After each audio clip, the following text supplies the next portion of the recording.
Saya selalu bilangnya saya itu korban pendidikan Indonesia. Kalau kita bicara pendidikan agama di Indonesia itu masalah utamanya apa? Bahwa pendidikan agama kita itu bermasalah, itu kelas 2 SMA.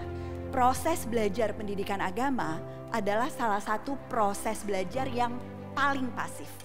Assalamualaikum warahmatullahi wabarakatuh. Selamat sore teman-teman semua, senang sekali bisa hadir di sini. Senang tadi bisa mendengarkan Ayu cerita tentang banyak hal yang sesungguhnya jadi tanggung jawab kita sama-sama. Bahwa ada Ayu tadi yang cerita di sini, ada saya yang dapat giliran sesudah ini. Saya tuh sebagai pendidik di Indonesia selalu merasa bahwa bebannya berlebihan.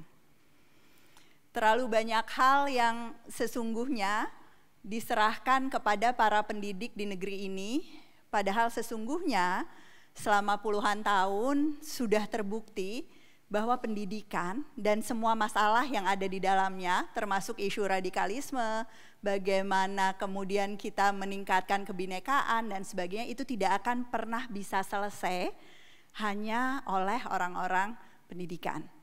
Jadi bahwa teman-teman hadir di sini itu jadi bukti lagi untuk saya bahwa yang peduli pada pendidikan, yang peduli pada anak-anak Indonesia itu sesungguhnya sangat banyak. Kalau dibilang saya paham, sepertinya juga enggak. Karena sekarang prosesnya yang terjadi pada saya pun selalu proses belajar.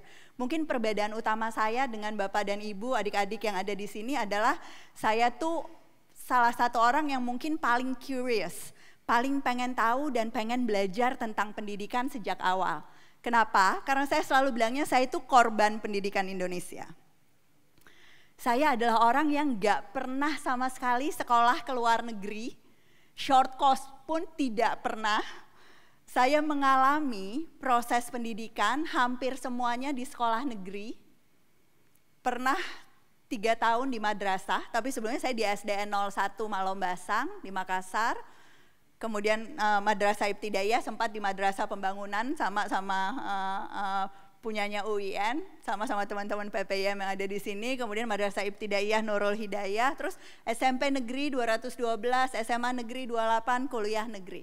Saya mengalami proses yang dialami oleh sekian puluh juta anak Indonesia. Dan satu hal yang selalu bikin saya gelisah adalah dunia pendidikan kita itu penuh dengan miskonsepsi. Dunia pendidikan yang seharusnya dijalankan oleh orang-orang terdidik, mau pendidikan agama Islam, mau pendidikan saintifik atau apapun, itu justru menyuburkan miskonsepsi-miskonsepsi.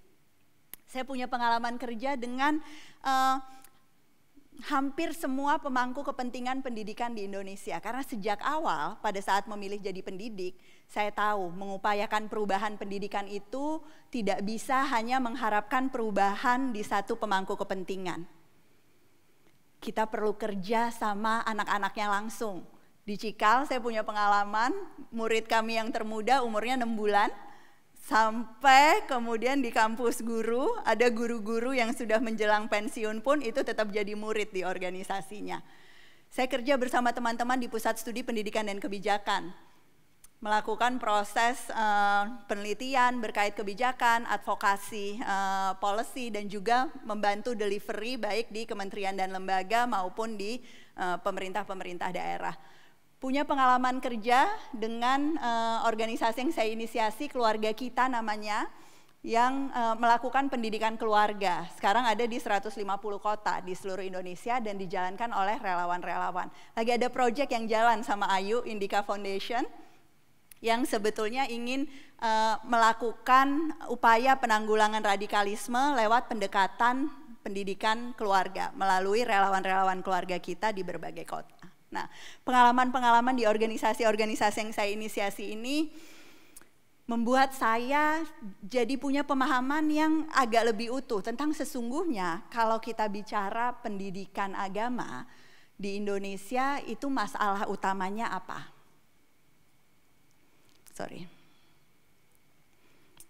Sebagaimana yang teman-teman mungkin tahu, walaupun pendidikan saya secara umum, secara formal itu adalah pendidikan kebanyakan anak Indonesia, pendidikan agama saya bukan pendidikan yang dialami oleh kebanyakan anak Indonesia. Jadi anak ustadz itu memberi kelebihan-kelebihan tertentu sekaligus tantangan-tantangan tertentu yang mungkin nggak teman-teman alami.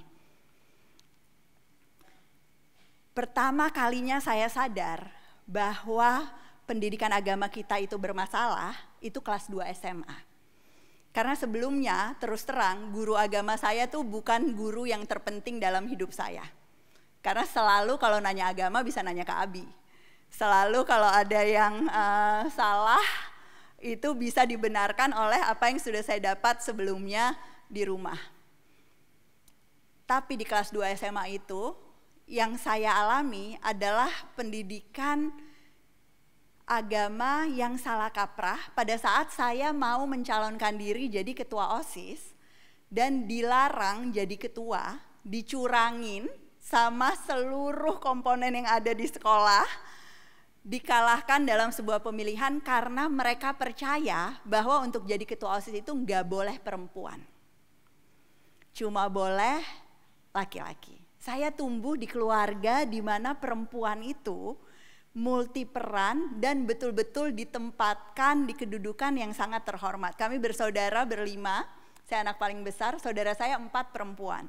Nggak pernah dibedakan oleh Abi dalam konteks apapun. Beliau selalu bilang anak perempuan itu berkah, apalagi kalau punya anak perempuan lebih dari 3 katanya, itu insya Allah jaminan surga. Karena tantangan untuk mengasuh anak dan sebagainya dan membesarkan anak perempuan untuk kemudian mendukungnya mencapai cita-cita itu amanah yang luar biasa untuk orang tua. Jadi pada saat saya menghadapi kenyataan, gue gak boleh jadi sesuatu, jadi pemimpin, ingin berkontribusi, dan alasannya karena katanya dalam Islam itu dilarang untuk memilih pemimpin perempuan, itu kayak kejeduk pertama kalinya betul-betul di dalam sebuah situasi di mana ada halangan nih karena sesuatu yang katanya melanggar nilai-nilai Islami. Dan di situ saya sadar pertama kali bedanya belajar tentang agama sama belajar dari agama. Semua proses belajar yang saya lalui di sekolah, mau namanya apa waktu di madrasah ada nahwu syaraf lah, ada fikih dan sebagainya, ataupun pada saat sekolah di sekolah negeri yang namanya pendidikan agama Islam, itu adalah proses belajar tentang agama. Kita seolah-olah jadi ahli tentang banyak hal, tetapi sesungguhnya prinsip-prinsip Islam, yang prinsip-prinsip yang berguna untuk kehidupan, nilai-nilai yang sesungguhnya bisa kita praktekkan, itu sama sekali tidak jadi bagian dari pendidikan agama di Indonesia. Dan saya yakin teman-teman di sini mungkin punya pengalaman yang sama.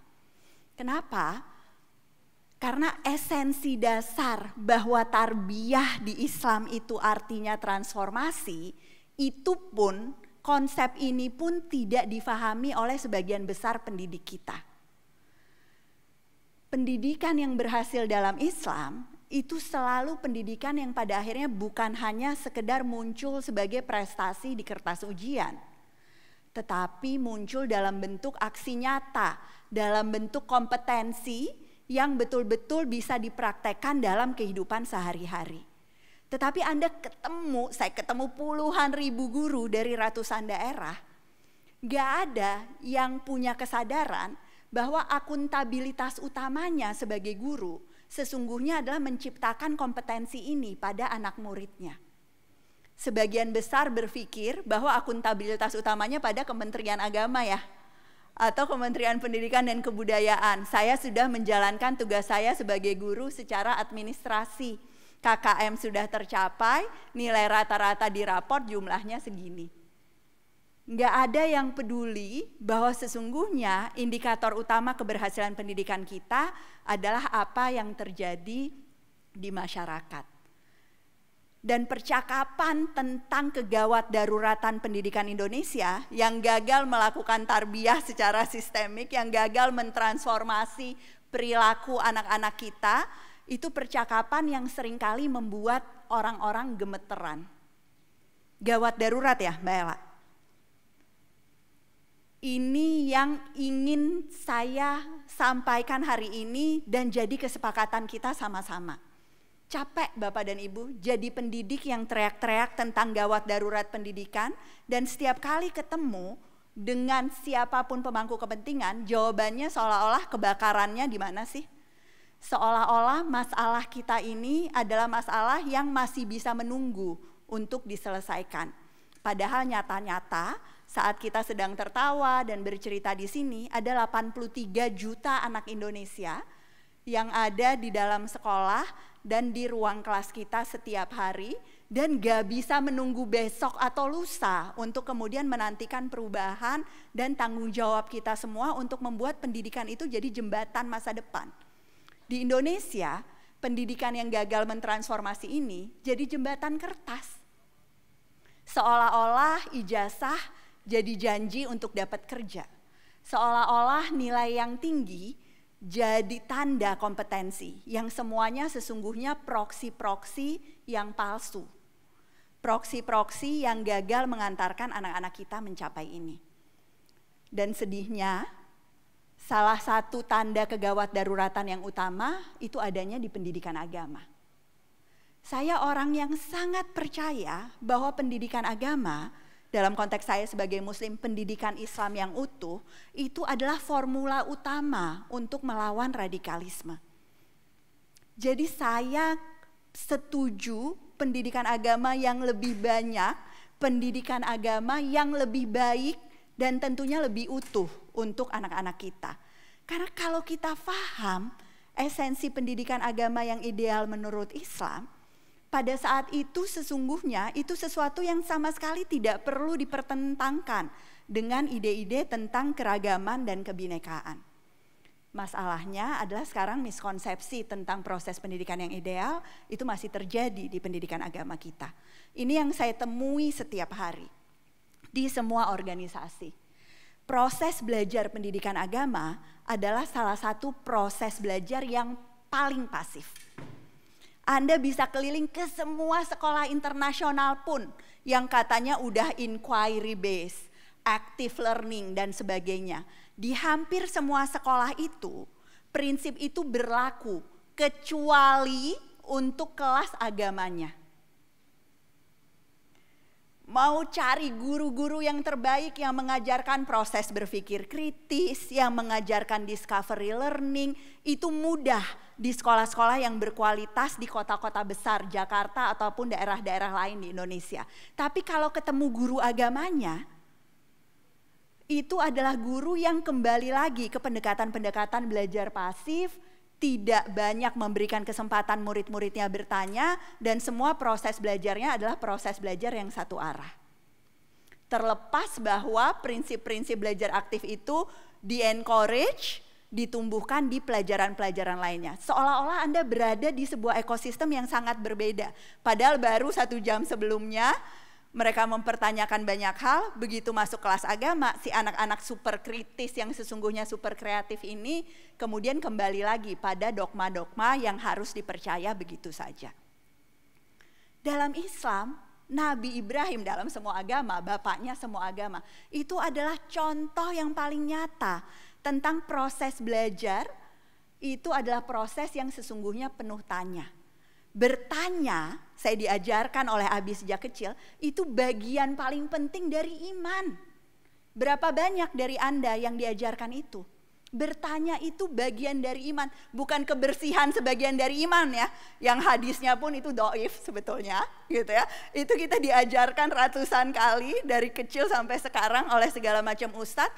Tapi berapa banyak yang tahu bertanya itu bagian dari iman? Boleh angkat tangan nggak? Yang dari kecil diajarkan itu? Nggak ada. Itu isu utama di pendidikan kita. Muslim yang baik pasti bertanya. Proses pencarian itu adalah proses yang memperkuat akidah. Tapi itu yang sekali lagi nggak ada di sistem pendidikan kita. Di sistem pendidikan kita sekarang yang terjadi adalah penjejalan pengetahuan. Kita tahu banyak hal, tetapi seringkali justru konsep-konsep esensial, prinsip-prinsip dasar itu yang terlewatkan. Tahu nggak kegiatan di PAUD yang paling rame, yang paling banyak pesertanya, yang orang tua menyumbang 300.000 sampai 500.000 setiap tahunnya? Apa? Manasik haji. Anak PAUD umur 3 tahun yang naik hajinya pun belum tentu, kapan-kapan nanti, belum tentu wajib, gak harus hafal sih semua doa-doa itu, ribuan, puluhan ribu bahkan anak PAUD di seluruh kota itu aktif untuk melakukan manasik haji setiap tahunnya. Ada yang pernah ikut dulu waktu di PAUD atau di TK? Ada beberapa yang angkat tangan. Kalau anaknya sih seru-seru aja ya mungkin ya, kumpul-kumpul sama teman-teman dari berbagai sekolah dan sebagainya. Tetapi dapat nggak esensinya? Banyak sekali. Kami di Islam Edu mengumpulkan konsep-konsep utama dalam Islam yang sesungguhnya seharusnya jadi konsep dasar dan diajarkan pada saat mengajarkan materi apapun. Saya punya contoh yang sering saya ulang-ulang, sedekah. Siapa yang belajar tentang sedekah di pelajaran agama? Baik nggak sedekah? Baik ya? Baik, karena itu adalah bukti kesetiakawanan sosial. Itu adalah cara di mana kita sebagai orang yang lebih berpunya itu memperhatikan orang-orang yang kekurangan di sekitar kita. Semua doktrin-doktrin seperti itu. Tapi tahu nggak? Sesungguhnya kalau kita menganalisa konsep inti dalam Al-Quran berkaitan dengan sedekah, bukan soal kesetiakawanan sosial, bukan soal jadi dermawan. Sedekah itu konsep esensialnya integritas, kejujuran. Jadi di harta yang kita punya, sejak awal Allah mengatakan bahwa ada bagiannya di situ. Ada bagian orang-orang yang gak berpunya. Kenapa? Karena ada modalnya Allah di setiap harta kita. Jadi yang kita anggap 100 punya kita itu, sesungguhnya ada porsi yang sejak awal bukan milik kita. Jadi orang yang bersedekah bukan orang yang baik, teman-teman. Orang yang bersedekah adalah orang yang jujur. Beda gak? Beda cara ngajarinnya. Karena kalau kita bicara soal kejujuran, yang penting bukan yang memberi itu di atas yang menerima, tetapi bahwa sesungguhnya yang menerima itu punya hak yang harus dipenuhi oleh pemberi-pemberinya. Anda bisa bayangkan kalau kita punya kesempatan untuk membongkar semua konsep-konsep esensial yang ada di kurikulum dan kemudian mengajarkannya dengan cara yang tepat. Betapa banyak perubahan perilaku yang kita bisa saksikan dan proses belajar yang pada akhirnya bisa mentransformasi aksi. Oke, ini juga banyak sekali penekanan yang berlebihan pada fikih. Saya rasa salah satu risetnya Conve di proyek ini juga menunjukkan ini. Seolah-olah kita semua nih mau jadi ahli fikih. Diajarin cara ngitung waris gitu ya.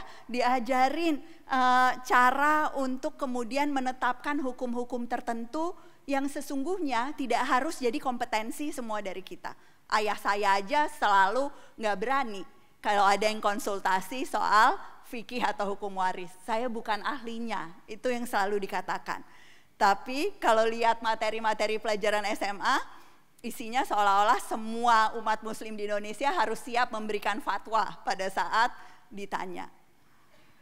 Nah, ini salah satu aspek yang seharusnya bisa semakin digalakan di pendidikan kita. Buah dari pengetahuan adalah akhlak. Akhlak pada diri sendiri, akhlak pada lingkungan, akhlak kepada sesama manusia. Dan ini kunci kenapa kalau di acara Hidup Bersama Al-Quran dengan Abi, saya selalu berusaha untuk lebih banyak bicara isu-isu sosial. Kalau jihad, lawan korupsi, bukan lawan orang kafir yang sesungguhnya bukan sesuatu yang perlu digalakkan di dalam ekosistem kita. Percaya bahwa lingkungan hidup harus dipelihara, itu salah satu tanda muslim sejati yang harus terus-menerus jadi bagian dari kampanye kita semua. Proses belajarnya nggak positif, banyak menakut-nakuti dan mensimplifikasi. Saya ingat banget waktu kecil, ingat nggak ada komik-komik tentang Siratul Mustaqim yang katanya bagaikan rambut dibelah 7 gitu ya. Aduh, aku inget tuh cerita sama Abi, dan ini umur 4 tahun ya. Abi kemudian menjelaskan definisi yang sangat berbeda tentang betapa Siratul Mustaqim itu kayak jalan tol yang betul-betul lebar luar biasa. Nggak ada yang perlu ditakuti sama sekali selama kamu nggak ada di pinggir. Muat jalannya buat semua umat yang memang betul-betul ingin menuju ke Tuhannya, kecuali untuk orang-orang yang ada di pinggir jalannya. Dan itu sesungguhnya prinsip Islam yang paling utuh. Kenapa dibilang jalan pertengahan? Karena jalannya itu sesungguhnya jalan yang sangat lebar. Kita itu bukan cuma dilarang radikal, kita dilarang mendekati radikal. Kita dilarang berada di pinggir. Itu perintah Islam sejak awal yang lagi-lagi tidak pernah kita ajarkan dan kita tumbuhkan pada anak-anak kita. Selalu prinsipnya menakut-nakuti. Harus sholat supaya nggak dosa gitu ya. Tapi nggak diajarkan bahwa sholat itu sesungguhnya doa. Sholat itu adalah tempat di mana kita dapat kesempatan untuk curhat sama Allah. Kalau mau curhat buru-buru nggak? Seneng nggak? Kayak mau ketemu temen aja, cerita. Esensinya bukan tentang fikih atau aspek-aspek rukunnya saja, tetapi bagaimana kita sesungguhnya punya kebutuhan untuk terus berkomunikasi dengan yang kuasa.